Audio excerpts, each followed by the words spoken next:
Hi there, you're listening to The Jasmine Star Show, a podcast for hustlers and dreamers to get kick-in-the-pants business advice with a little bit of fun mixed in. Speaking of fun, today's episode is an interview I had air on NBC's New York Live. Hey, to all my New Yorkers, I'm hanging out with y'all today. Now, I'm not sure how much y'all know about TV spots. I didn't know a darn thing about it. But what I've learned is that after we have long form interviews and they take place, the video team will edit it down to a 4-minute clip to air. Joelle is a friend that I met online, and she is amazing. And she produces a segment about goal setting, fresh starts, and how to create a plan to do what exactly you want to do.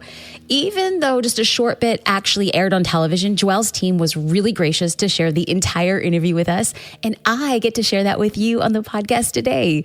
So friends, I am honored to play for you the entire interview, so prepare your hearts for a fun, crazy, and very fast conversation about what it takes to have a fresh year, a fresh start, and a fresh you.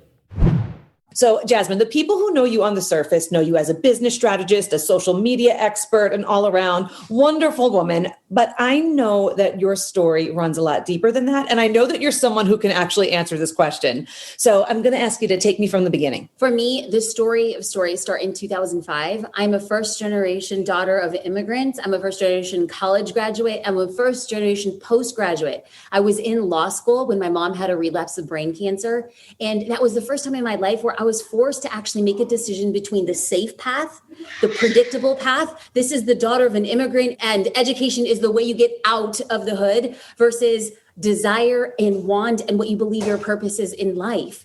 It was watching my mom not only battle, and against the odds, she became healed, was the first time that I realized life is short. And it was at that time where I made the decision to pursue creativity, to pursue entrepreneurship, and to pursue standing in my purpose, even if it didn't make sense to people. And I also love that baby Luna just made a little appearance. You know, I'm trying to keep it together, and I'm like, she's 11 months old, and I'm like, shut the door.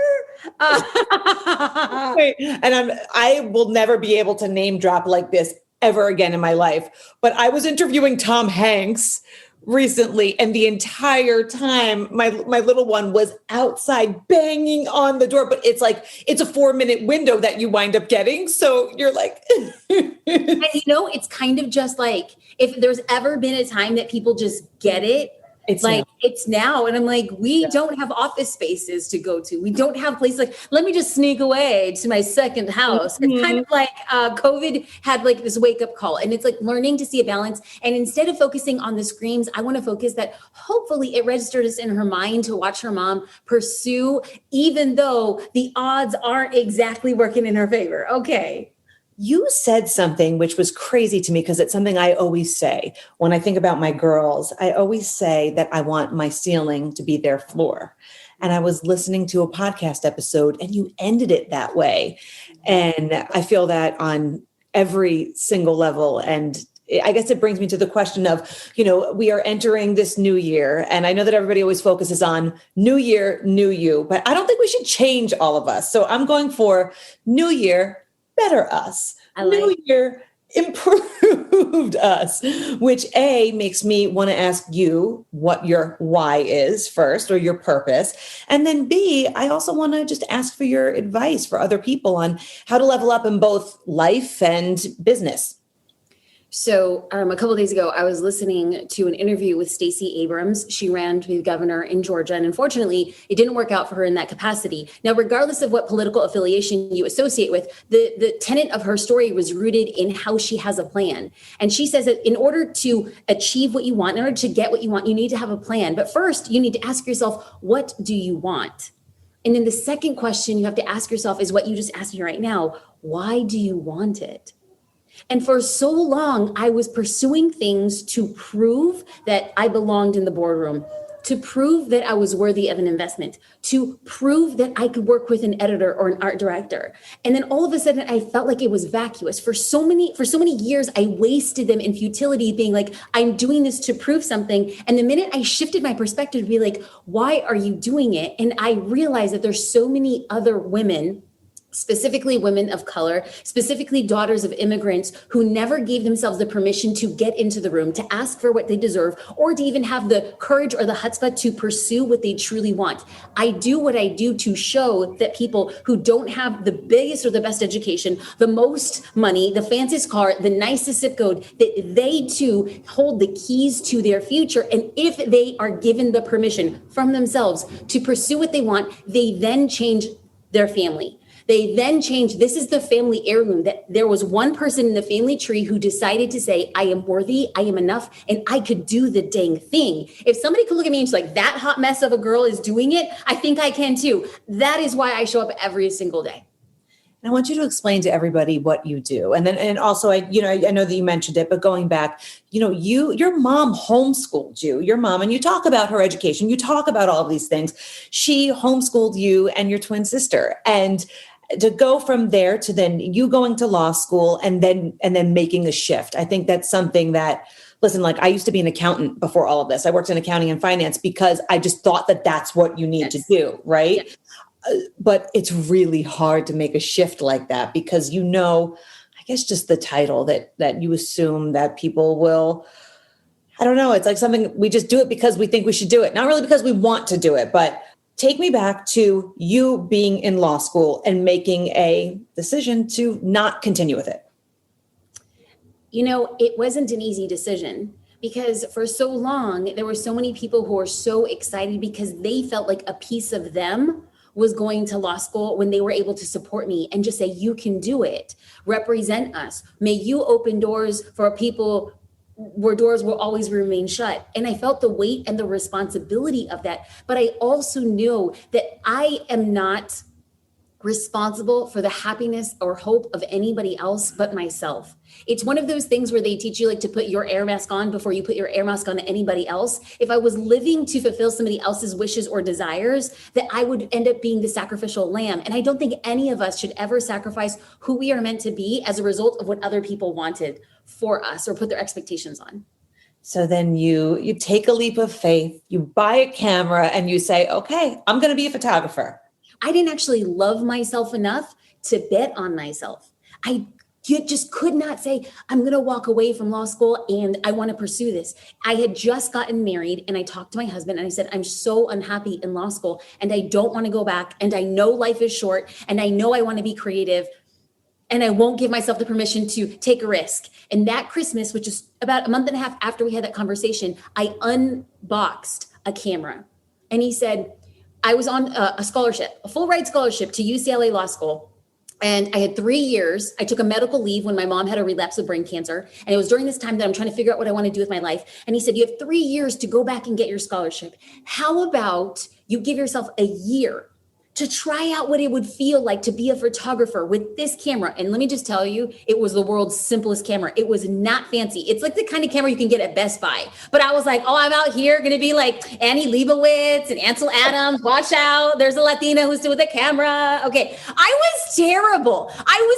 I thought I was going to be amazing. I was terrible. I was a terrible photographer. And guess what? I gave myself a year to be terrible. I went to Google. I went to YouTube. I believe when you asked why or what do you think you do, when you tell people you do, I tell people I empower them to believe that impossibilities are possibilities for them. You tell me you want to be a dog walker, we're going to make you a dog walker. You tell me you want to sell essential oils. You tell me you want to be an interviewer. You want to tell me you want to be an influencer. I empower people who are disenfranchised, the low on their luck, the bad news bears, to take the little they have because the internet has been democratized. We now are our own TV shows. We now are our own press conduits. We are now our own PR agencies. How you want to show up. Everything you want on the other side of your desire in life can be attained by you if you have a plan and a strategy.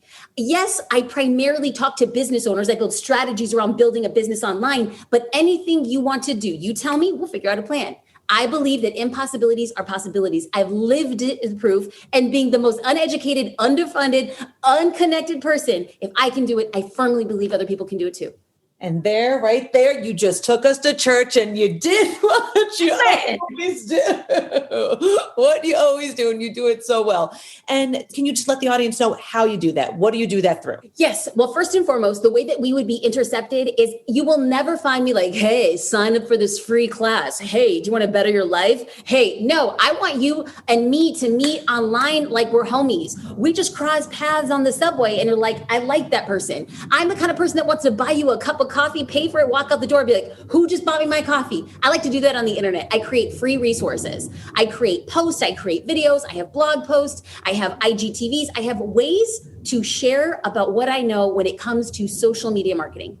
That's what I do. And then after you are intercepted in my orbit and you're like, I kind of like the way she shares content. I kind of like the way that she makes it simple. I kind of like the way that she kind of kicks me in the pants and holds me to what I want to do. Then what we do is specifically for business owners, we empower people to show up consistently on social media. I have a business entitled, what am I, like the poet laureate entitled, I have a business called Social Curator. And what me and my team do is we provide stock photos for people who don't have photos to show up. We provide caption templates. We provide group coaching. We're basically here to be a little angel on your shoulder to say, have you posted? Have you marketed your business? What do you need? For every excuse you will come out with why you aren't building out your business on social, we're going to be right there like, we got you. We got you. That's what we do at Social Curator. And you do it for such a good price that I'm going to tell you the truth, Jasmine. When I found it, I missed the cutoff. And I missed the cutoff because I was like, this is too good to be true. And then I was kicking myself in the butt, like, because really the other thing is you're giving people so many wonderful free resources on your social media across all platforms. So I do want to say, it's a new year and people are working on their goals. What are your tips for people to goal set properly? We do have a system. I'm all about systems. If nothing else, I know how to be consistent. So if you don't feel like you have the most money, if you feel like you don't have the most connections, if you feel like in the past I've done this, no, we're going to start today. We're going to have a very clear plan. I like to work in the amount of a year.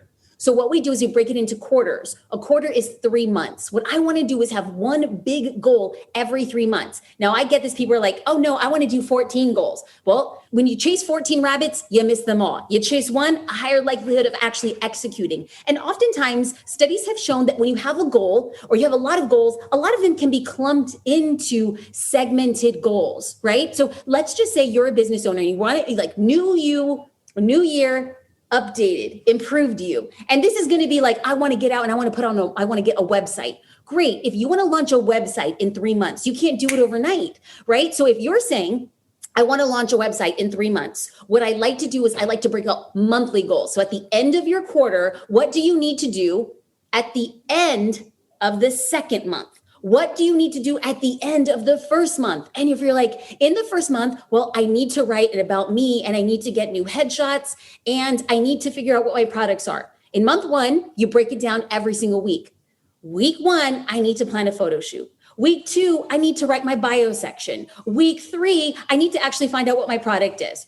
Once you have that, then you can go to month 2. What's happening in month 2? Do you need to find a graphic designer? Do you hire a template? Do you do it yourself? Do you connect with an email service provider so that you're getting leads and acquisitions? If they're like, that's what I need to do. Great. Now you have your plan for the month. You got to get those things in order. So all of a sudden, by the end of the quarter, your big goal, you've done the things that you wanted to do. Now remember, we're not just launching a website. By the time you launch your website, you'll have your bio, you'll have new, fresh headshots, you'll have a lead magnet, you'll have acquisitions, you'll know what your purpose is.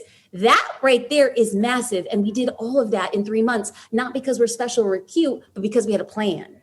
And you're holding people accountable to the plan, Absolutely. Which is huge. Listen, I am the queen of to-do lists and this and to that. And when I actually sit down to do it, I do it. But if I don't write it down, guess what? I don't do it. It will not get done. And that's just me. Okay. So what would be your advice? I know so many people, especially during this time, they've all kind of gotten these side hustles. And I know a lot of people, they want to take that side hustle and they have hopes of turning into something more, but it's really scary to leave your main source of income behind. And I think a lot of people don't even know where to start. So what advice would you have for people like that? Well, you're talking to a daughter of an immigrant. They often talk about money patterns, and money patterns are developed throughout childhood. So I saw my parents lose 2 homes. I saw my father lose his job. I saw many different situations that all of a sudden programmed me to think about money in a certain way. So when it came time for me, because I wasn't born with a silver spoon in my mouth, to decide and pursue my passion side hustle as a full-time thing, I was working like 15-hour days.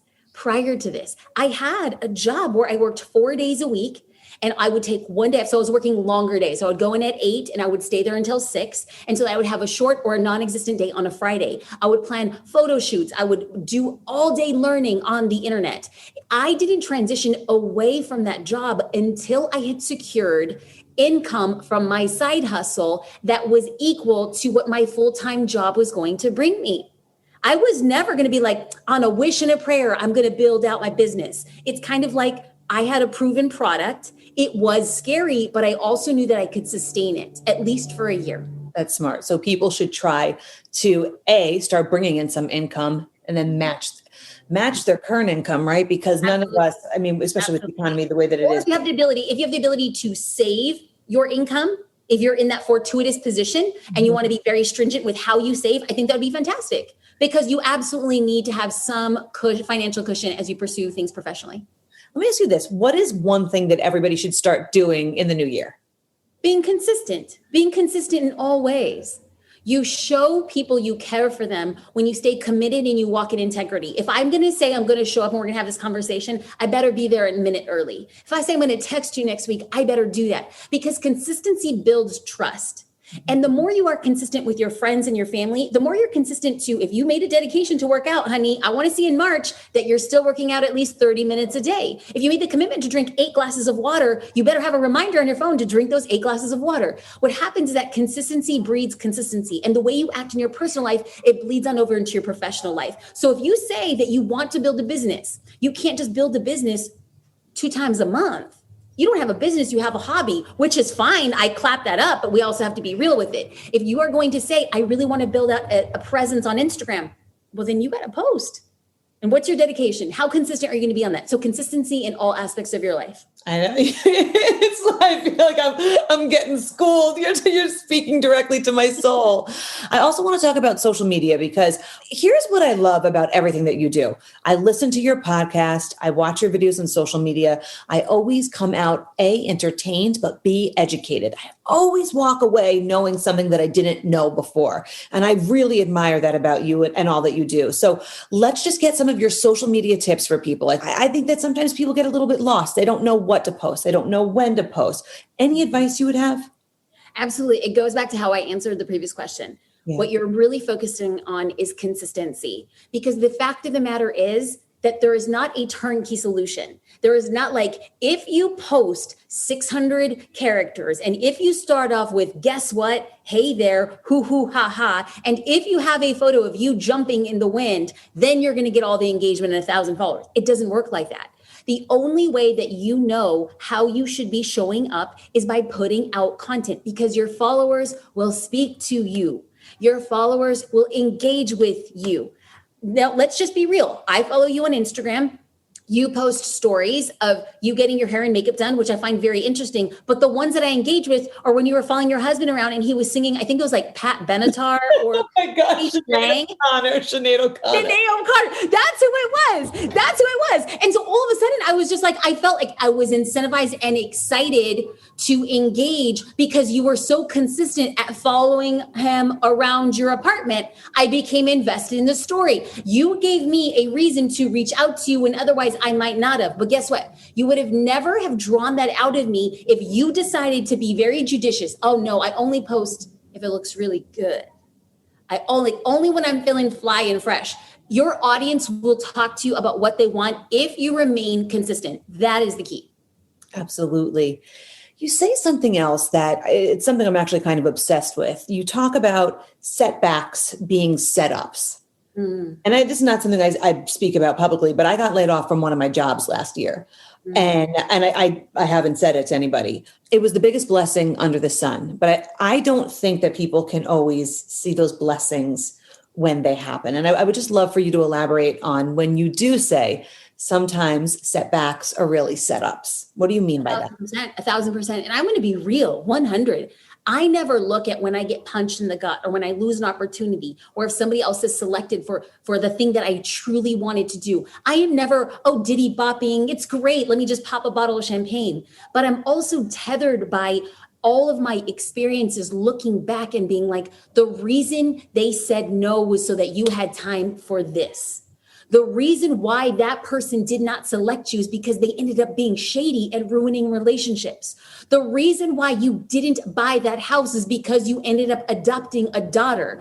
All of the things that at the time I felt like, why God, why, ended up being like, oh, there was something better. I learned something. I'm stronger. I'm smarter. I'm protected. I'm thankful. I learned a lesson. All of those things all became my set ups when they started off as setbacks.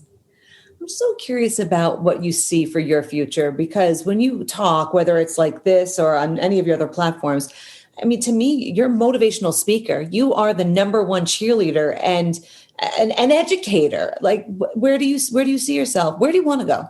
Right now, my main focus is staying 100% focused on making Social Curator what it should be. I really just speak my truth. I'm going to tell you, quite honestly, when you said, Jasmine, when you open up Social Curator again, I want to be a part of it. And I was 50%, oh yeah, and 50% like, we got a lot to do. We got a lot to do. Like any business, you understand that it's pockmarked and it's flawed. And you come in and people are expecting a thing. And if I don't do a good enough job on the front end, clearly explaining what it is we do, people are going to come in and have mismanaged expectations. So what I need to do is, instead of thinking about where I want to be, I need to focus on what's going to get me there.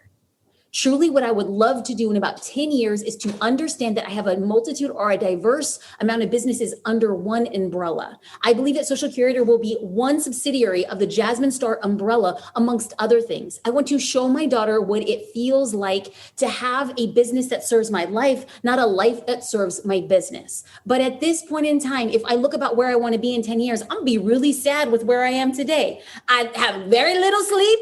I want more money. I want more time. And you want to know what? That's going to come. Not now, but I'm saying that's where I want to go. But right now, I'm very thankful for what I have, because if I am not thankful for what I have today, I will never be thankful for what I have in the future. Can I get an amen again? You are so lucky we don't live in the same city. Oh, we would tear it up. They would see us coming. They're like, lock the doors, lock the doors. It's like when people come into my home, they're like, why are you screaming? And I'm not screaming, I'm just talking. No, I always tell people, like, I'm not yelling, I'm passionate. That's exactly right.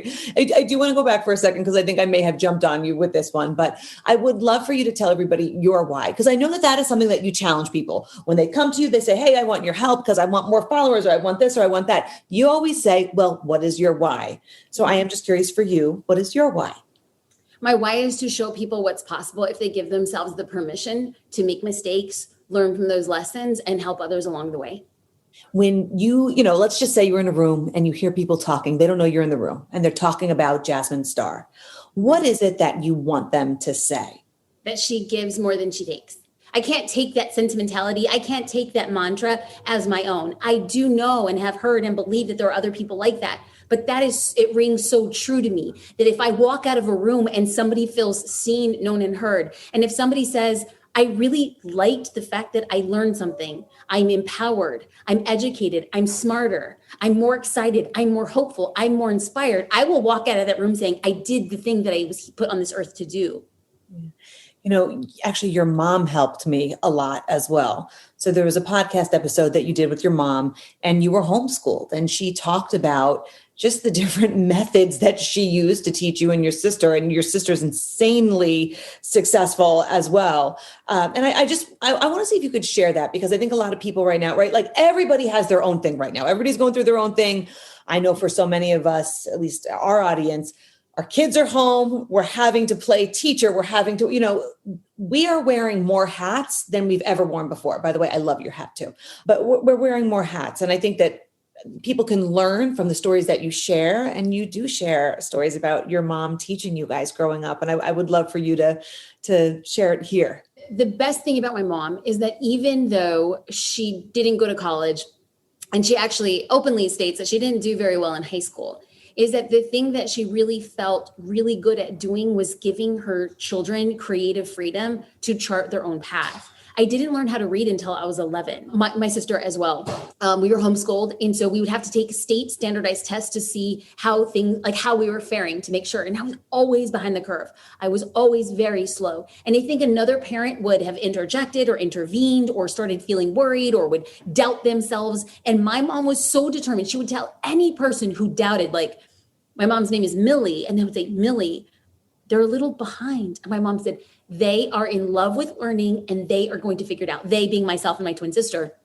And the minute I learned how to read, I wouldn't get a book out of my hand.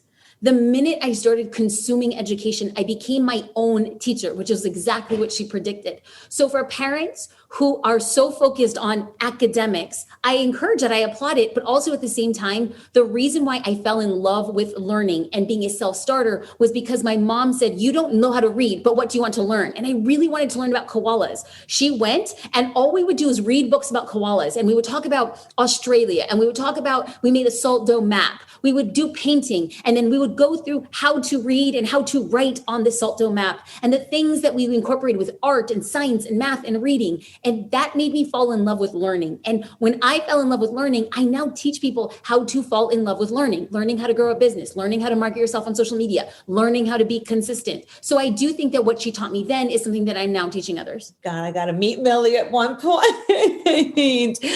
Is there anything that I didn't ask you that you want to share?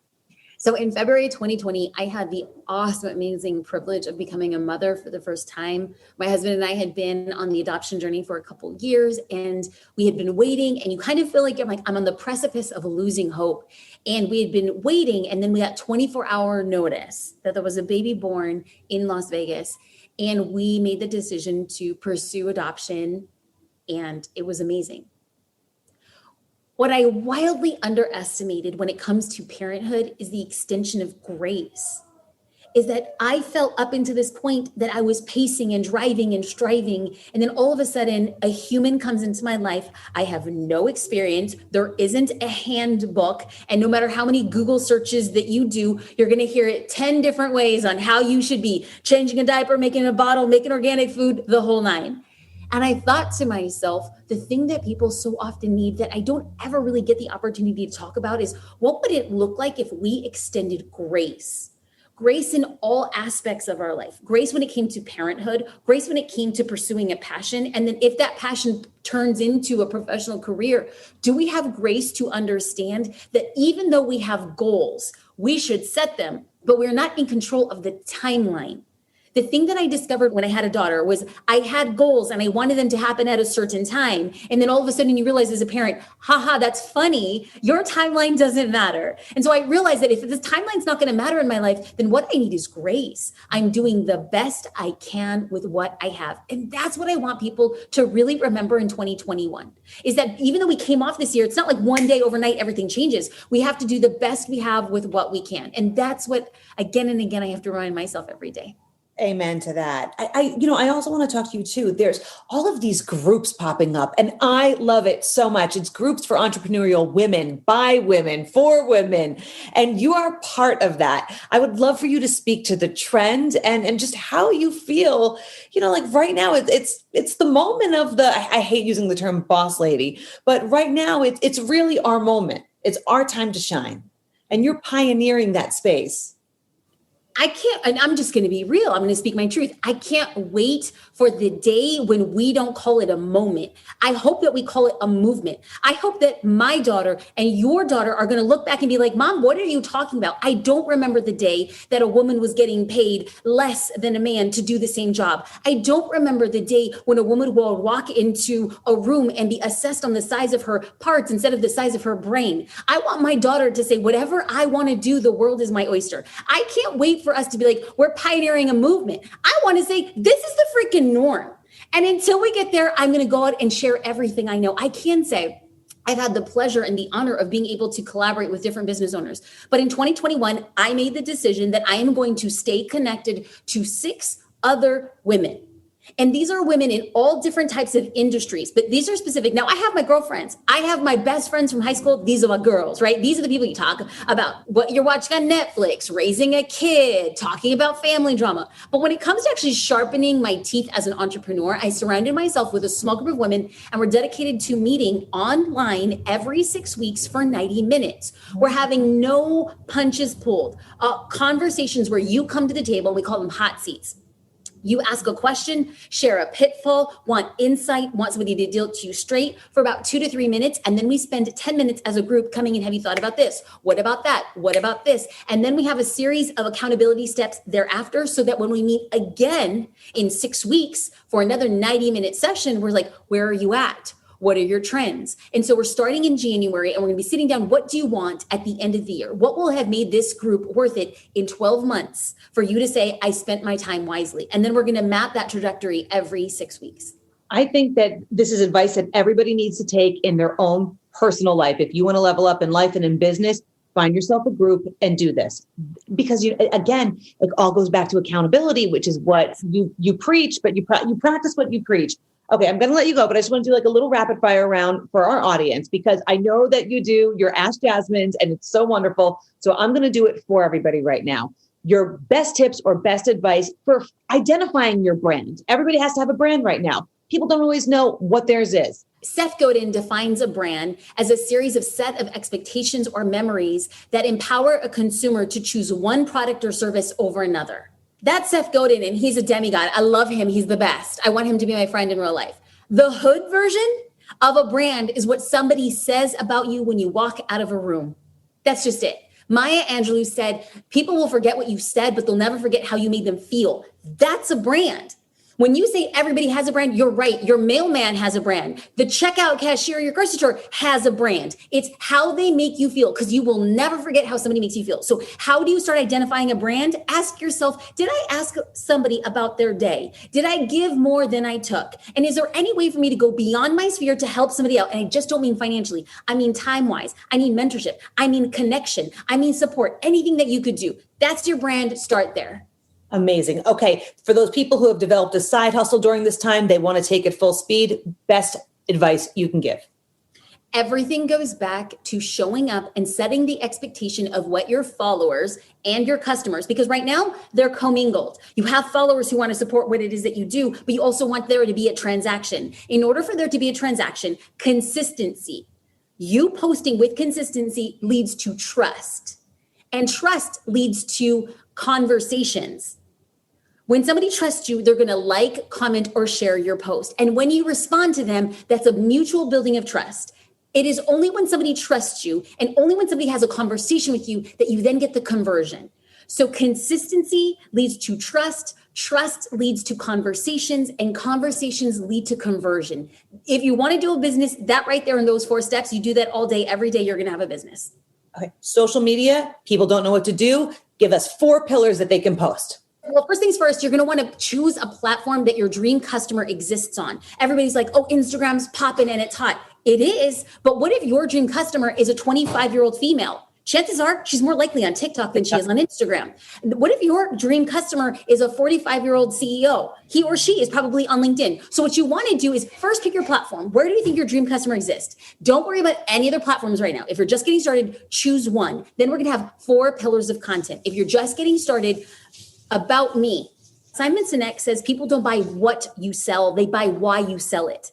And so often we want to lead with buy this X, buy this X. And people are like, I want to know if I want to buy from you because I can buy X from anybody else. So your 4 pillars, number 1, about me. Number 2, your why. Why did you start your business? What do you do? The more that you share that, there's going to be a higher likelihood to conversion. The benefits of what it is that you do. It can be a tutorial. You can talk about how it improves life. It could be a testimonial. And then finally, you're going to be talking about a behind the scenes. This does extraordinarily well on social media. We want to showcase if you're a product or a service, are you packaging your goods? Are you writing hand notes? What does actually a Zoom meeting look like if you're a life coach? Those 4 things are going to be game changers as you build your brand on social media. And then actually taking the pictures, which I know is hard to show right now, but just any advice you can give to people with poses or how to hold a camera or what to do if they don't have any, a professional photographer. Absolutely. So one of the things, we'll just be real, during this conversation, you saw the sunlight creeping in on my chair, and all of a sudden another scene, I walk back, I'm like, the light's back to be good. The first things first, when it comes to photography, natural light always wins. I'm currently, at the time of this recording, sitting in an apartment. I have a window to my right and I have a window in front of me. Natural light, any place. It doesn't have to be the coolest, cleanest, Instagrammable place. Natural light is going to be fabulous. You're going to want to stand in front of a door or a window. And then what you're going to want to do is you're going to try 3 different angles when it comes to taking a photo of yourself or your product. So what you're going to do is you're going to want to have a straight out eye-to-eye angle holding the phone out. And then what you're going to want to do is you're going to want to turn it horizontal and then have it at a slightly higher angle, tilted down a little bit. And then what you're going to want to do is you're going to set up your phone. If you have an iPhone, it comes automatic. If you have an Android, you can download an app.